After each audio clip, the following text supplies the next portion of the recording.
حضرت ابن عمر رضی اللہ تعالیٰ عنہ روایت فرماتے ہیں کہ رسول اللہ صلی اللہ علیہ وسلم نے فرمایا کہ اپنے جسم کو پاک رکھو، اور جو پاکی کی حالت میں رات گزارتا ہے، یعنی باوضو ہو کر رات گزارتا ہے، تو اس کے ساتھ اس کے بسترے پر فرشتے بھی رات گزارتے ہیں، اور اس کی ہر کروٹ پر فرشتہ یہ کہہ رہا ہوتا ہے، یہ دعا کر رہا ہوتا ہے،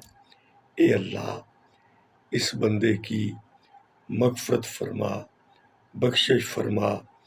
کہ اس نے باوضو رات گزاری۔ کنز العمال میں یہ روایت موجود ہے۔ کتنی بڑی فضیلت ہے کہ رات کو باوضو سونا، پاکی کی حالت میں سونا، پھر اس سونے پر فرشتے کی ہم نشینی بھی حاصل ہو جاتی ہے اور فرشتے کی دعا بھی حاصل ہو جاتی ہے۔ یہاں یہ مسئلہ یاد رکھیں کہ ظاہرہ وضو کیا ہے، پھر نیند آ گئی تو نیند آنے سے وضو ٹوٹ جاتا ہے، لیکن یہاں اس کی ابتدائی حالت مراد ہے، یعنی شروع میں وہ وضو کر کے لیٹ گیا، پھر نیند آ گئی تو کوئی مسئلہ نہیں ہے۔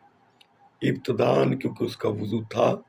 تو وہ ابتدا کی حالت ہی شمار ہوگی، تو ابتداً اس نے وضو کر کے سو گیا تو اسے فرشتے کی ہم نشینی بھی حاصل ہو گئی اور فرشتے کی دعا بھی حاصل ہو گئی۔